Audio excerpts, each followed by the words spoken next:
Perkenalkan, nama saya Muhammad Ramadan dari Prodi Teknik Informatika semester 3 kelas A. Dan perkenalkan, nama saya Arini, semester 3 jurusan Teknik Informatika kelas A. Jadi di video ini saya sama teman saya itu bakal ngebahas apa itu networking dan etika profesi. Kalian pasti sering dengar dong, etika profesi lah, networking lah. Guys, dalam dunia kerja saat ini, sampai kita nanti itu kalian teknisnya itu nggak bakal cukup. Hubungan profesional dan etika yang baik itu jadi kunci buat membangun karir jangka panjang kita nanti. Jadi di video ini saya sama teman saya itu bakal ngebahas apa itu networking dan bagaimana cara ngebangun relasi yang sehat serta pentingnya etika profesional. Networking atau jaringan antar manusia adalah proses membangun dan memelihara hubungan dengan orang lain untuk saling bertukar informasi, dukungan, dan peluang. Dalam konteks ini, networking bukan tentang koneksi internet atau jaringan komputer, melainkan tentang hubungan sosial yang dapat membantu kita berkembang, baik secara pribadi maupun profesional. Melalui networking, seseorang dapat memperluas lingkaran pertemanan, mendapatkan wawasan baru, serta membuka jalan menuju kesempatan yang sebelumnya tidak terlihat. Misalnya, melalui percakapan santai dengan seseorang di acara kampus atau tempat kerja, kita bisa menemukan peluang magang, kerja, atau bahkan inspirasi karir. Networking bukan berarti kita harus bersikap pura-pura akrab demi keuntungan. Justru, inti dari networking adalah membangun hubungan yang tulus dan saling menguntungkan. Kita belajar mendengarkan, memahami kebutuhan orang lain, dan menumbuhkan rasa saling percaya. Dalam dunia modern, kemampuan bernetworking menjadi keterampilan penting. Siapapun yang pandai menjalin hubungan baik dengan berbagai kalangan akan lebih mudah beradaptasi, berkembang, dan mencapai tujuan. Selanjutnya ada manfaat networking. Networking memiliki banyak manfaat, baik untuk kehidupan pribadi maupun profesional. Ketika kita membangun hubungan dengan orang lain, kita sebenarnya sedang menanam benih kepercayaan dan kerjasama yang bisa memberi dampak positif di masa depan.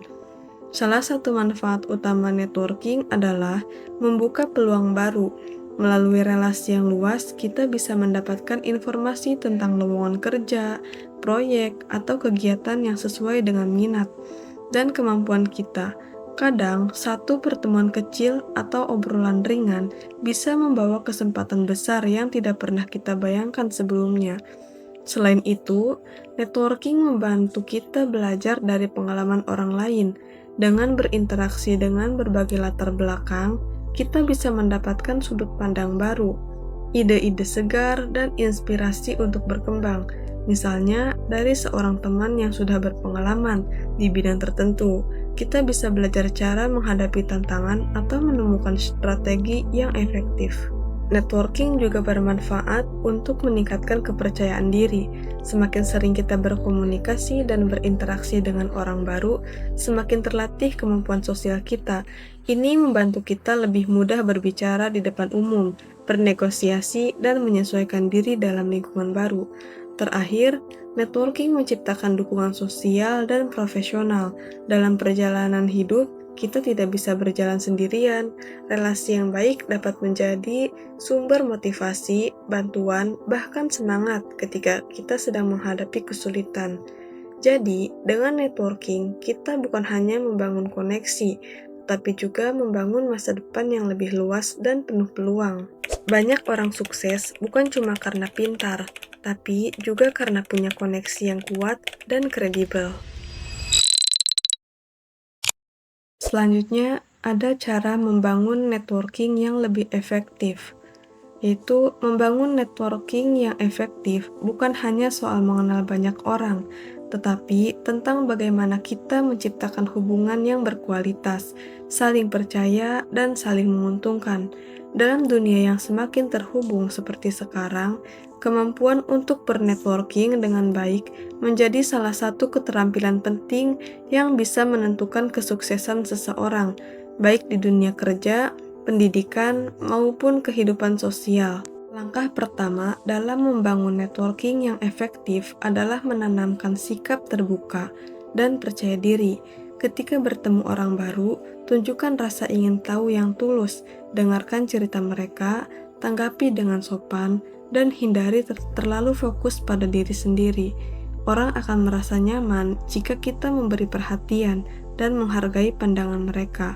Networking yang baik selalu dimulai dari komunikasi yang hangat dan penuh rasa hormat. Langkah kedua, jaga komunikasi agar tetap berlanjut. Banyak orang gagal dalam networking karena berhenti di pertemuan pertama.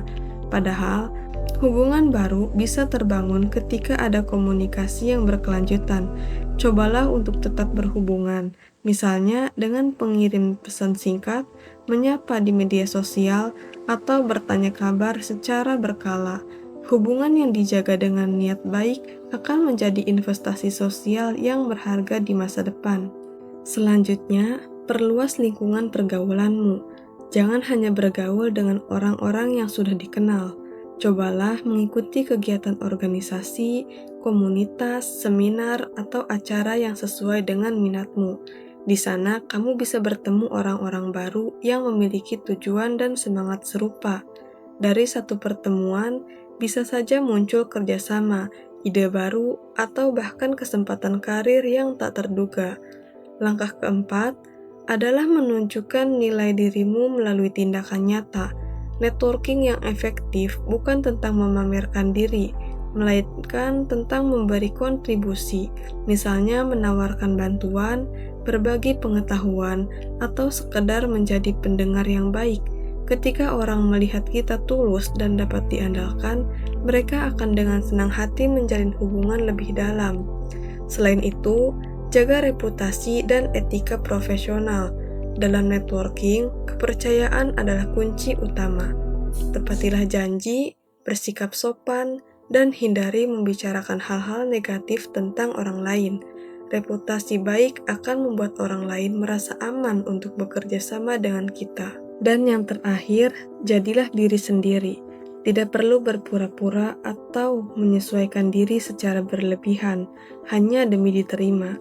Keaslian adalah daya tarik terbesar dalam hubungan manusia.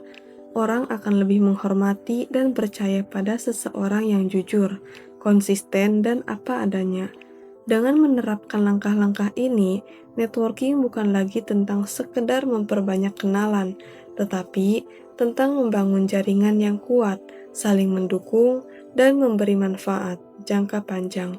Hubungan yang baik akan membantu kita belajar lebih banyak, berkembang lebih cepat, dan menemukan banyak peluang yang mungkin tak bisa kita capai sendirian. Nah, tadi teman saya udah ngebahas soal networking kan? Sekarang saya bakal ngebahas tentang apa sih etika profesional itu? Etika profesional itu adalah moral yang mengatur perilaku dan keputusan seorang profesional di dunia kerja. Dan itu pasti nanti bakal kepake sama kita. Karena kita nanti bakal kerja dong.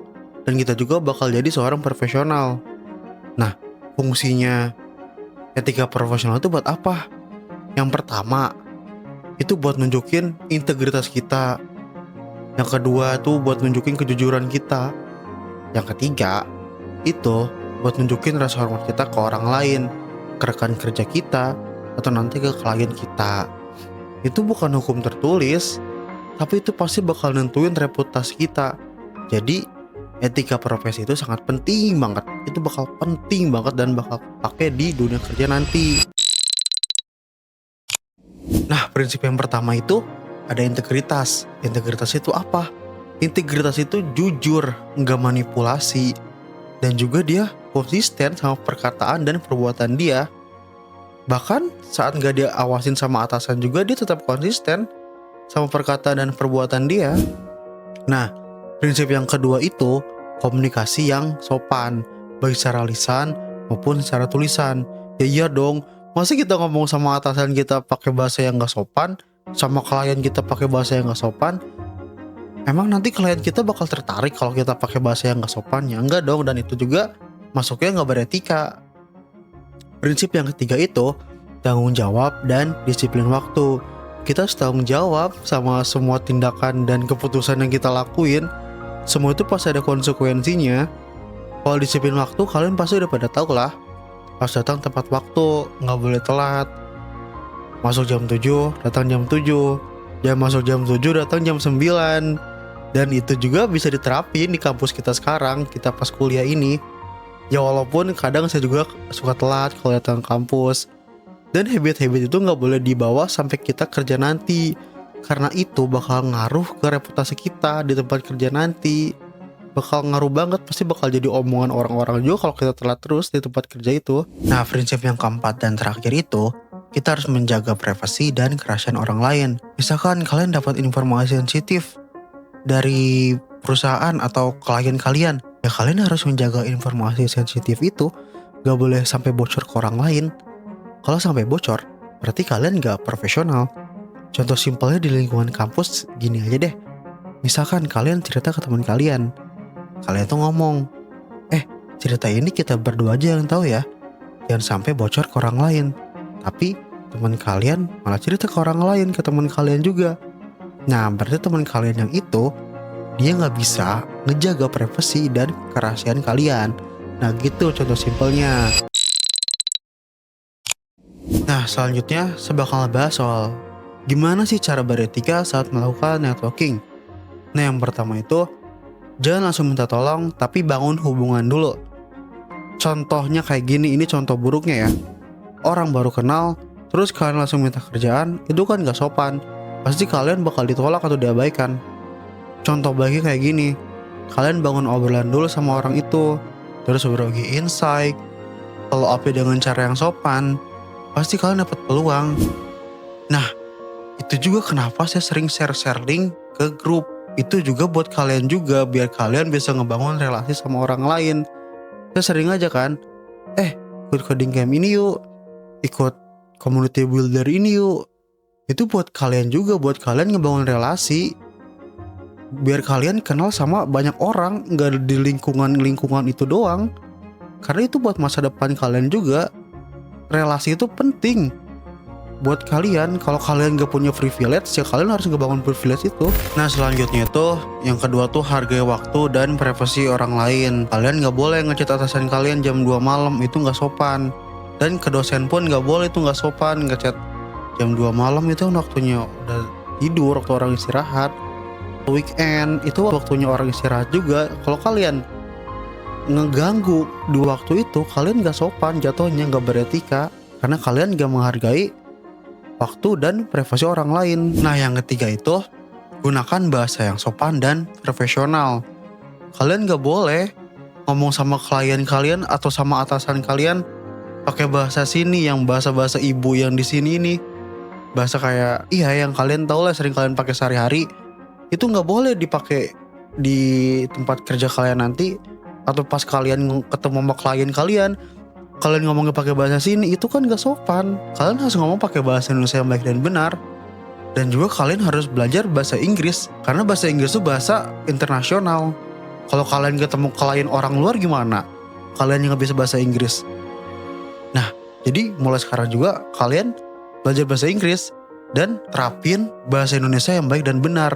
Karena juga buat masa depan kalian nanti. Kalau networking itu soal memperluas peluang. Kalau etika profesional soal gimana caranya biar kita bisa menjaga kepercayaan orang lain terhadap kita. Keduanya saling melengkapi untuk membangun karir jangka panjang. Nah, mungkin sekian dulu dari kelompok kami. Jika ada yang ingin ditanyakan, silakan tanyakan saja. Kurang lebihnya mohon maaf. Wassalamualaikum warahmatullahi wabarakatuh.